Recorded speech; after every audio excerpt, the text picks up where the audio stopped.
Thessalonica thon ni bung ni thla hi zanin chu kan zil chhodor ani Thessalonica thon ni bung ni chang khat changin lo chia te Thessalonica thon ni bung ni chang khat changin chang khat te tein kan chiar thla nga azirin kan zir chet don ne zanin chu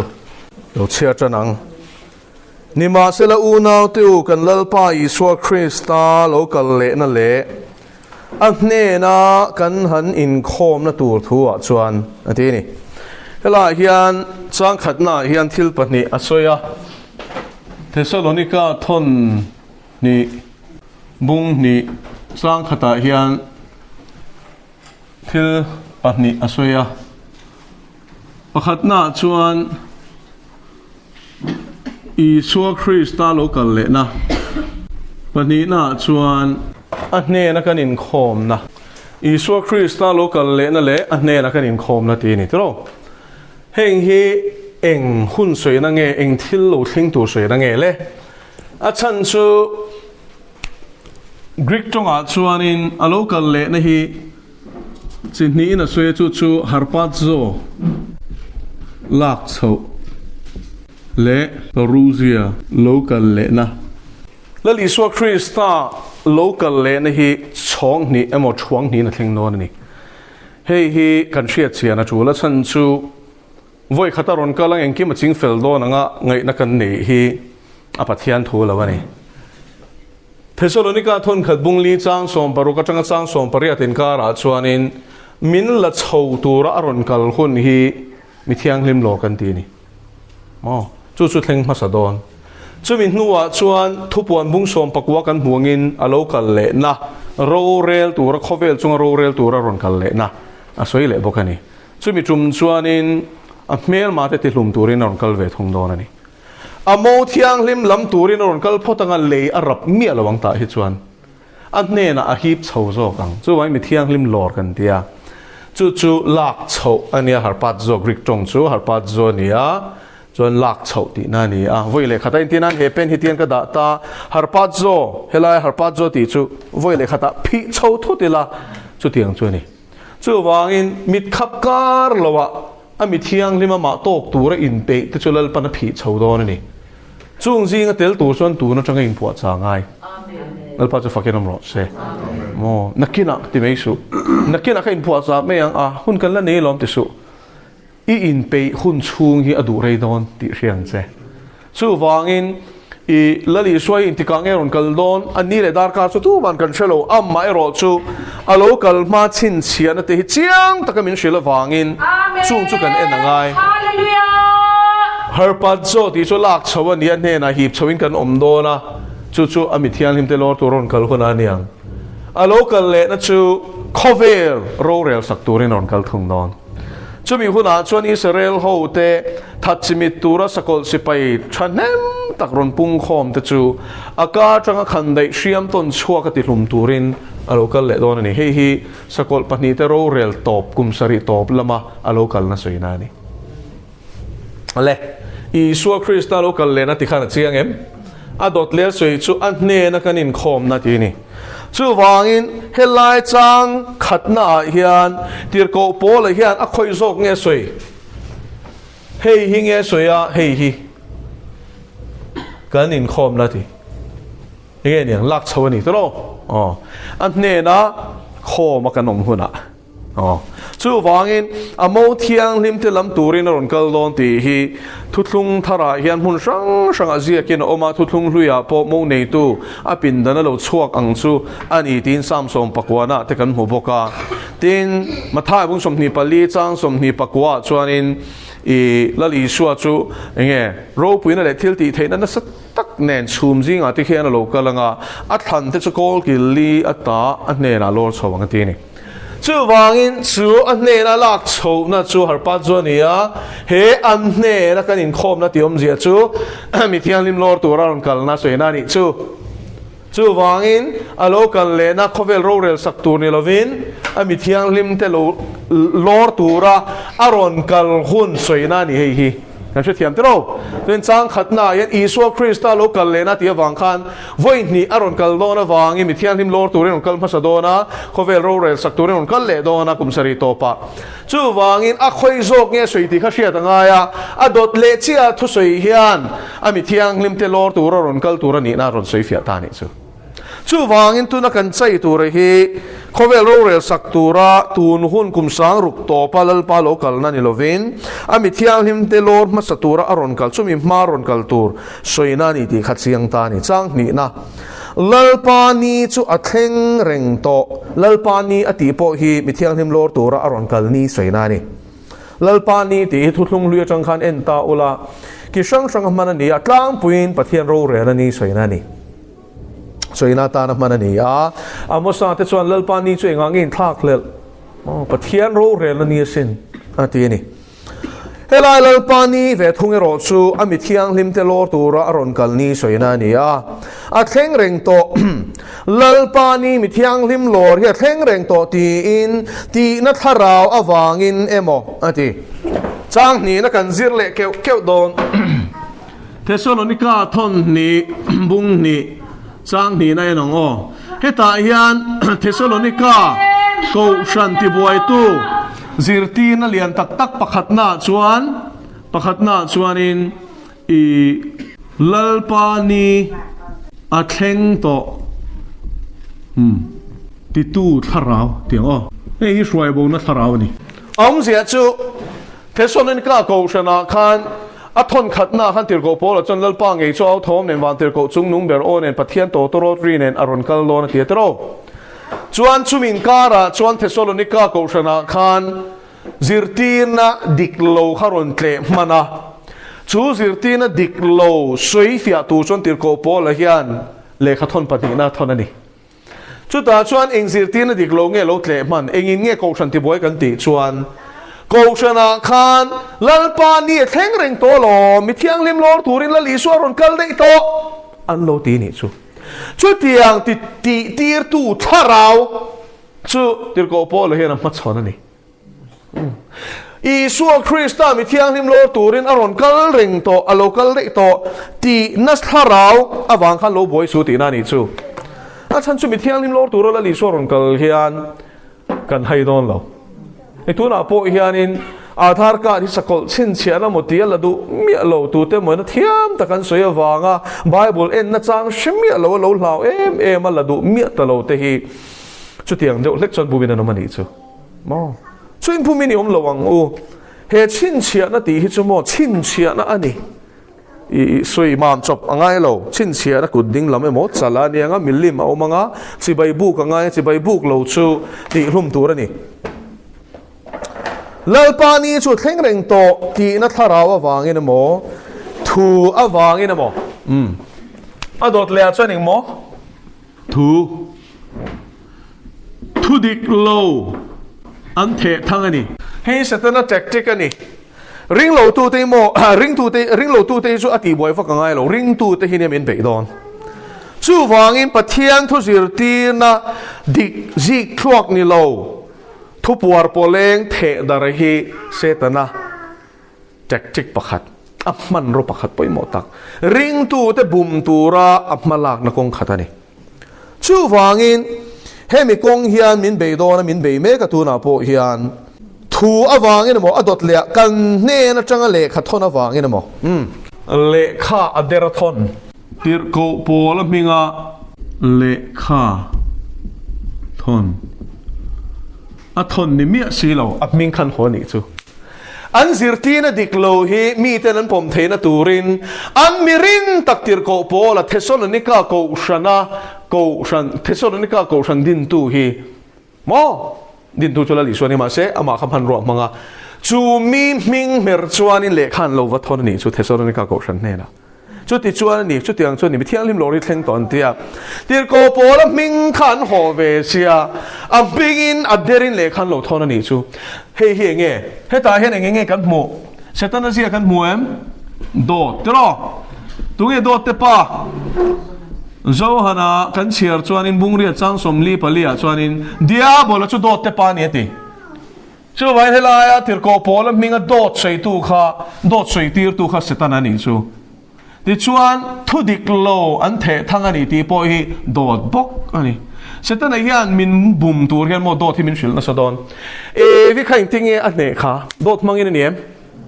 e vi khan pathian thu pe ka shem shiatro e su ti kha shiatro e chuan e ni la la ni thiang ti thu pe kha shem shia a shiat lo wanga e ni lo diabola ron kala rule mangin ron bia a thite su e aron ti enge thite su e ti chu dot pathian thu dik kal reng reng hi dot ani vek chu wangin thu dik lo an the thanga tir ko pol ming le kha ten ron thona dot tin lang pa ni thleng to ti tu tharau he po hi dot tho enge heng thil pathuma hian in mu enge common chu dot soi chin setana hi min bum tur hian enge man china dot thu mang chin ani chu wangin mi te ina an thu soi hi pathian thu nen a in mil nge mil lo ti hi en fia nge to an soi tlor thiam wa rengot khan lo lem dok rengot su oi ti hi ni sin ti ziak ne in mem ti kha shiat angai ni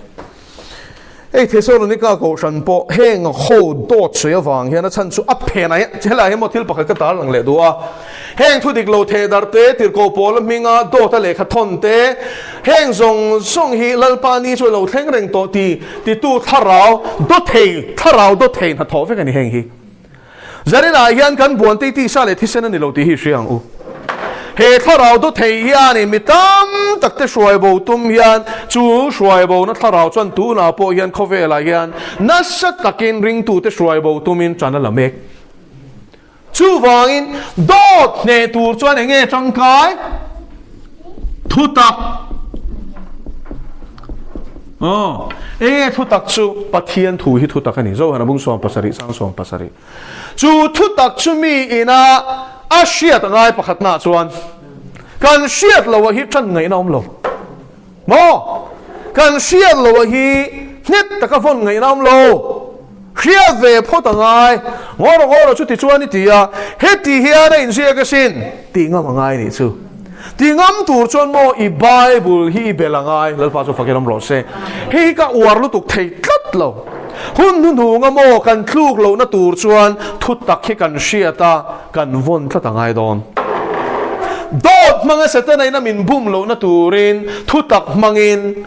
thu taka hian kan din ngia ngai tlat me ni ti chuan Thessalonica thon ni bung ni chang thum na kai chawang o tu man eng mai ti der cheu su se ti ta chia na di kem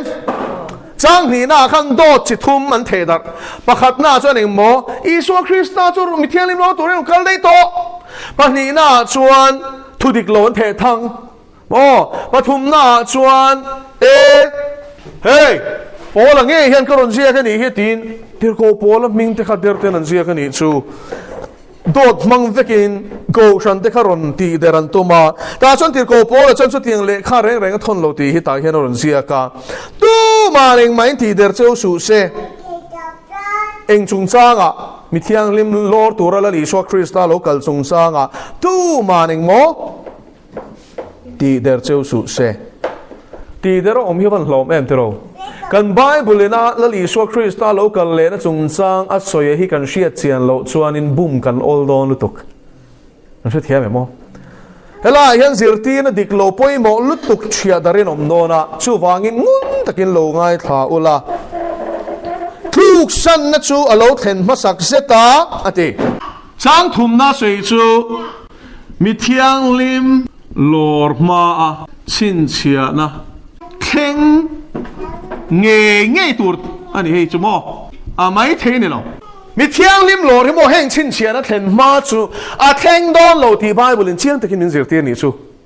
cho nên cô bố là hiện mong cô sơn hậu thì buổi tu dưỡng tiền là địch lâu vuộc thạc nan khăn thu tắc cái rốn suy ta chia đòn này chú anh mang in mỏ đó chú vuộc thạc tu thu tắc mang in đó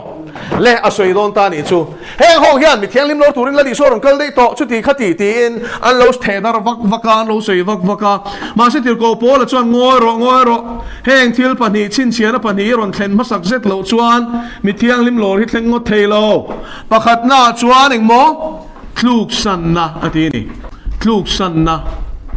hei Greek tonga chuan apostasia ani apostasia ti chu nakira kan sei fianga rin na dik pen san huk na engmon ni apostasia chu rin na dik pen san huk na ni chu pani khat rin na train an bawang ti na ni lo pani khat an tluang ti na ni lo atle in antle dul don ti na ni chu zirtina dik low lam panin zirtina dik low lam onin atle in antle huk don rin na dik an pen bo san dual don ti na ni chu chin chia na poi mo lu tuk mi thiang lim lo tura la li so krista lo kalma nge tura bible na so ni chu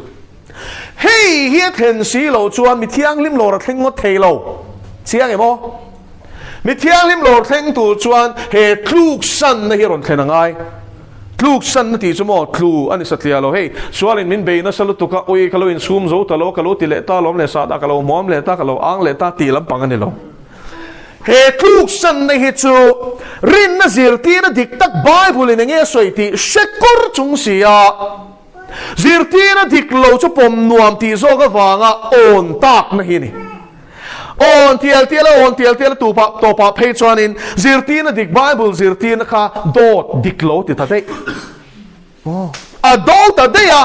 dot khatan ta zok dei ni chu entinan tu lai sa pramatluk san rap thalo to khen na chu mong ko hur na chung cha nga hian ni ko shan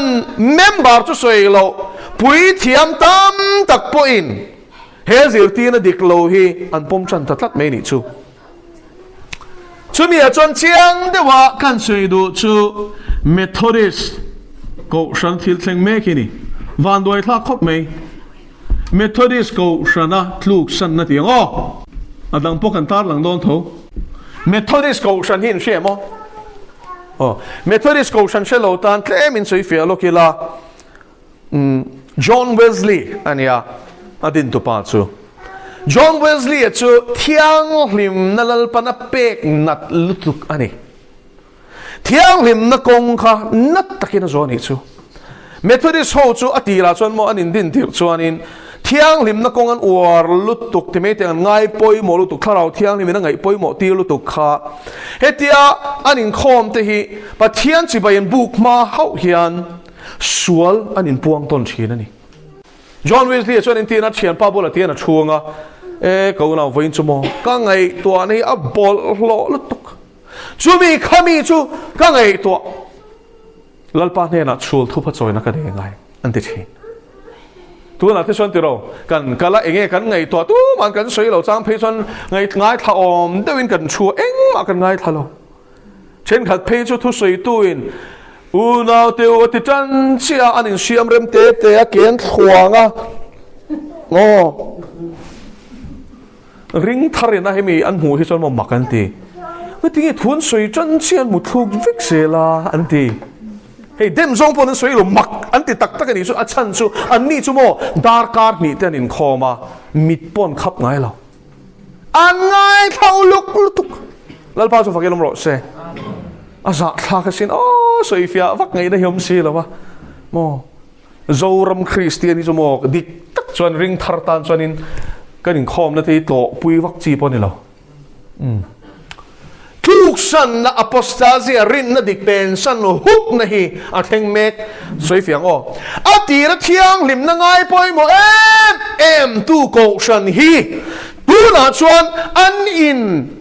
bek na chu te to me o an pui thiam ho an bishop rual ho khan khom pui an neya an pui thiam te chuan an pui thiam tiang o za a somli pasari chuan mong ko hur pui thiam a ordain an du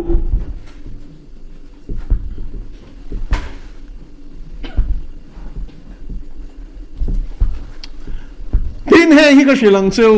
ram chang kang sa pram kan ti ho atang aron suak an ni kum mai po khan ni kum September tha khan Evangelical Methodist Church of America chuan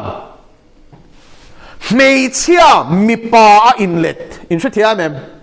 mei che serte nu te te kim zai thak tir feka hormones te kap lu ta khabe mul nei tura in ti dang lama mi pa a in siam chop mei chia kha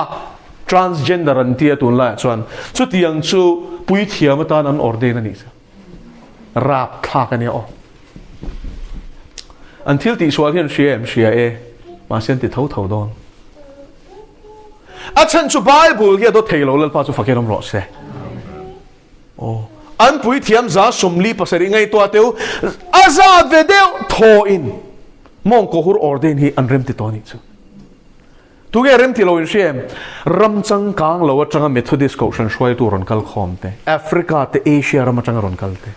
chung chuan mong ko hur nei Bible in swala ni ti an ding ngamani chu wangin an pas lo chu za som nga pakhatin ai kan pom thelo an tia wangin chen khat chu vot an thak do lo po anom chuan an soidan chuan ni kum khan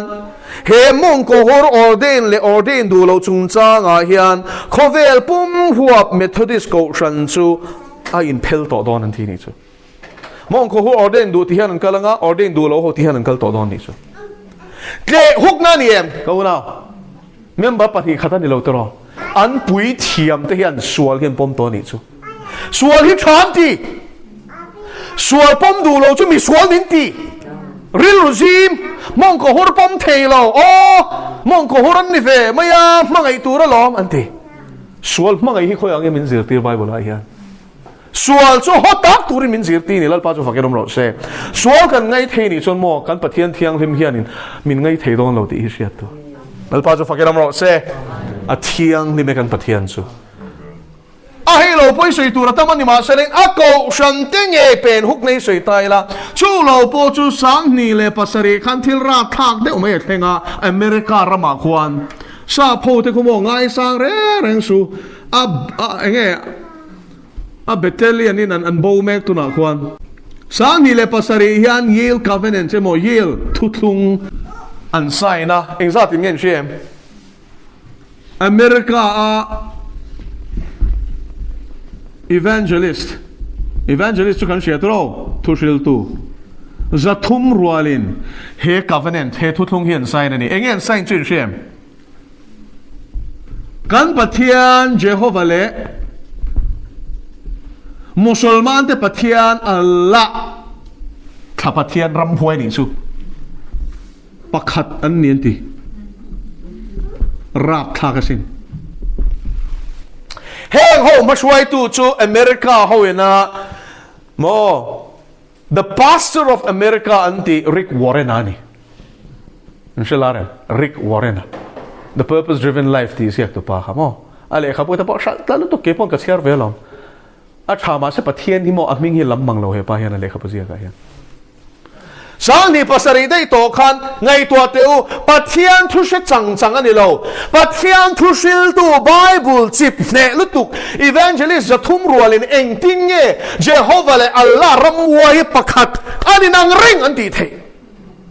chu ni kluk san na chu kan she thiam em ti hian chu wang ko now la li so lo kal le na nai to zia chu mo a chin che na pakhat nei thleng tel der to ni chu thleng mek pok kluk san te zinga kan telam ti hi lawang a chin che na pani na lut ve thung tai la enge chu Bible share ngo dan bo chepa bo ral fa pa chu alo lan lo chuan chu mini chu thleng don si lo ti tro tu mo dan bo chepa le kan sei fia don hei poi du tok mei lo wa engmo ti le bo ral Fapa, son of perdition. Hey hi atoy zong in a ming in shaduem. Sakol.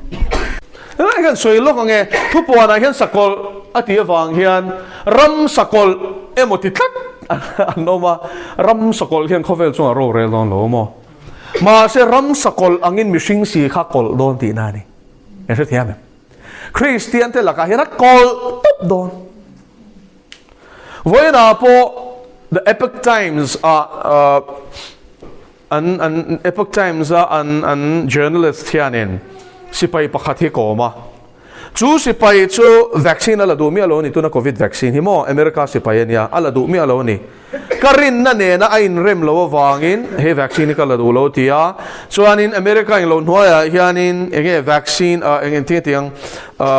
religious exemption an tia sa khwana thurina wanga I ngai na thiam na kha adila ni chu po chu min pe thadu lo ti chuan vaccine dang min pe turangin min in tlar tira covid vaccine chu min chiu lui ta thoni chu ti chu ni le akon to pa chu ni king do ne matia I tu na ri chuanin he tiang thil hi athleng ani ti awareness the dar khatomati tu na yan shi tur chu mo an sipai la du lo te po tin chu ta chona soi chu a big takin vaccine chung changa hian Christian te hi min bitum big ati kan lak du lo wang hian min lak lui tir tum hian thei to pan chua la du lo chu hlo ten pe thadu lo wa an kai sang thailo officer poni she he tan niam ber changa sang ber thlengin vaccine kan lak du lo wang ring motin min shek beta min ti du da min thin she kan ti ni chu chu tu nai aron chua kha chu an pelui ta tho ni chu in she thiam am ala du lo pon bum ni chu flu vaccine an tia lo rin tlar tia covid an chiu tho in she thiam am thil tum zia hi chu wai in she tu chu sipai lal po hian lal lo an ai lalin thu an pe ka wangin an ti lo ngam lo in mane mo he covid vaccine hi mo he lai prime minister di vel bor mai mi puite than chop ho thu pe ka ni lova an ma ni control tu thu pe tu chu ai lal setana ho ten ni chu shero chu wangin kan fai tanga kan do do khatianga be chin lo lak lo top khani mai I do hi mishing tak chuan hu porom takani I do lo tin don chuang lo lak lo khani mai dan bo che pa bo ral fa pa sakol hi alo lang nge tur ni kan se thiam em ti khan lang nge ti khan mo khovela hian ron piang ang tina lam ni lo ro a rel chanang a ro rel na hi ain chan photangai mi thiang lim lor theng tu chuan I se thiam ten ti khan chu ni amo mi chen khatin heng te chu dan bo chapa boral fa paron lan main mi thiang lim te chu lal pan min lor dei don lom tin pre tribulation rapture dot anin fa thin ani poi ka ti em mai chu mo pathian mi thatak tak thil danga chuanin an chalu to kan piang thar lo pok ti mi lo ne o pathian mi thatak tak si he mi chung cha ngai hi chon sualin a bum tak thatak si pathian thu dang chon sui chalu to ma se he mi chung cha ngai chon mo kan tuar de don le ne pathian in tuar tur min ko lo he pa chu tiang sakol ron lan ma te chon ring tu te chu min lor de don lo man tia a pom nuam te ro ma se pom nuam na zong hi dik lo thu tak hi chu mo a shiama mi a thin om te chu siam tharin an oma hel tu te ro chuanin an hak thin I suwa khamo mi nan pom vek lo le a khwatin an hobur I suwa khamo an nuna lal lo le a doin an do I suwa la ka hian mo tu ma hi tuila rapin kanom theidon lo I mangai ani lo chuan a khwati ni khodon I khwani chon setana poli ni me chiang emo ti khan chuan mi thiang lim lor ma chin chiana thleng nge tur pan hi lo thei hil reng su tluk san na hi chu apostasy ni Greek chonga apostasy ti zirtina diklo mo kal sual kan ti dik tak hi ni ta ana so kal sual ti ri ngot hi mo ani lo pathian thu man sual hi kal sual na chuani an je thiam kan pola tel lo kal sual ai khom chalo de kal sual pui kan se to lo chu wangin zirtina dik Bible zirtina zik tuak pen bo sana midang te po chu tiang ti turap zirti tu chu zol ni der dik tak ani chu van he tluk san ni mo kong sang avai na ron thleng non pakhat na chon zirti tu dik lo wang te na ron thleng anga adang le chon ti tu da na wang te ron thleng a chung chu kan zirvet man to lawa ma se hela yanin nt na pani karon tar langa Methodist ko shana tu na thil thleng me kani thiang lim na war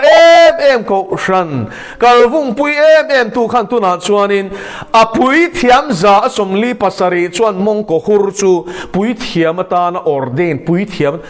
mong ko hur hi pastor ta nin dungem mo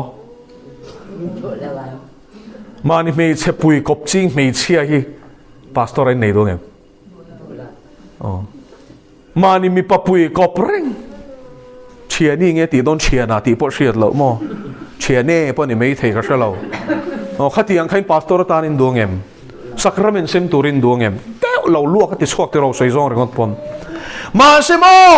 Methodist ko ran shuai tu lu za som li pasari chon chu chon du chan ti luak khin ti chhuak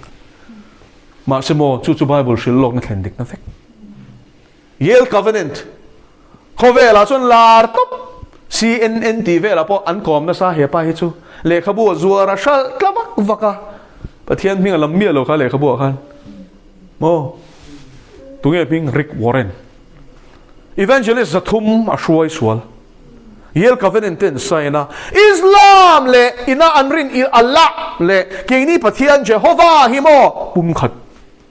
pakhata lo man ni dot ko la zani na hian film khurla heng zirtina dik lo laka hian lalpan veng che ro se lalpan thumal som ro se thiam ma ko ni na chong chai lalpa kan lo me i tharau thu ta kamin shoi lo vain lom thu kan shilet se buma kanum lo nan min veng se i local le don ma se moi local ma hian lo thleng tur i soi zong zong hi thleng don tu na po thleng mek a thleng to bok lalpa dan bo sepa boral fa pain ro ala rel chan lo chawani kluk san na chu tu na po hian a thleng mek a lalpa he zo rama nge po hian thlir te lalpa amen rin na dik kluk san tu hi kan van tam to em amen i swap mangai to lovin sa khwana kan vuana kanin khom thut thuta cha hi kanin ti em ma tinung tu tharau tel lo hian lalpa program kan siam vaka amen ti cha kanin ti em ma thuan kam taka kan man chuan tharau thiang lim izalen le zalen lo poi kan poi salo kan du da la kan man zo chuan tha kan ti mai amen chu vain Israel fa ta ne la in khom pui te kan ne iti kha amen hallelujah in thoi na kan hla nei thu kan oi du si lo ba ilom zong ni kan sia tho lom kan tho chok chok ka target kan in tu ka kin tu min thei to pin kan in nora kharao bo man tur le ve tu chon kan in nor reng reng bok si lo hi kan kal swal chuni hilal pa amen in mangai te mangai si lovin sum kan mangai sia amen ni na kan dua lem kan changa